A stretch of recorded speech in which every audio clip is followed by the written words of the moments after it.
शामय के प्रकरण में एक शब्द प्रायः पूछा जाता है। संध्या शब्द का अर्थ क्या है? तो संध्या शब्द का अर्थ है संधि। संधि अर्थात मिलना, जुड़ना। तो जहाँ दो चीजें जुड़ती हैं या मिलती हैं उसे संध्या या संधि कहते हैं। जैसे सुबह रात है और रात के बाद अब सूर्य का उदय होने से सुबह होने वाली है, तो रात का अंत और सुबह ये दोनों मिले, इसका नाम है संधि काल। तो ये कब संधि काल बनेगा? ये संधि काल सुबह सुबह बनेगा, सूर्य उदय के समय। फिर जब दोपहर में हम पहुंचेंगे तो सुबह का जो पक्ष था, दोपहर क्या है? जो दोपहर, एक पहर होता है 3 घंटे का, तो जो दोपहर अर्थात 6 घंटे की होगी वो दोपहर है।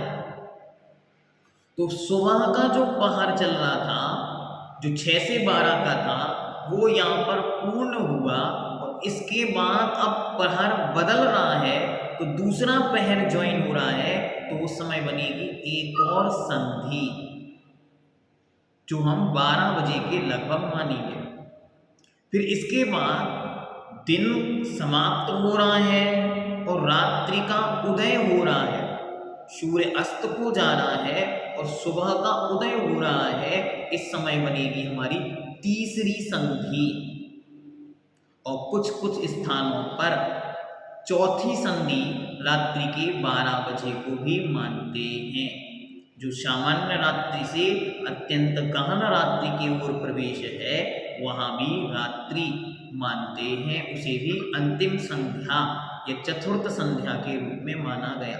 इस प्रकार ये संध्याएं हुई।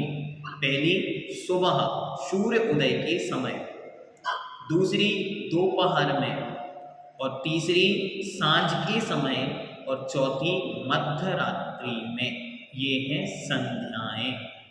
इन समयों में विशेष कार्य किए जाते हैं या फिर इस समय सांसारिक कोई कार्य ना करके परमार्थ के कार्य, ध्यान, प्राणायाम, योग आदि विशिष्ट जो ध्यान की उपलब्धि के कार्य हैं, आत्मोपलब्धि के कार्य हैं, साधनोपलब्धि के कार्य हैं, तत्वोपलब्धि के कार्य हैं, ऐसे कार्यों में इस समय को व्यतीत करना चाहिए। इसलिए समय प्रायः जैन परंपरा में सामायिक करने का, ध्यान करने का विधान है।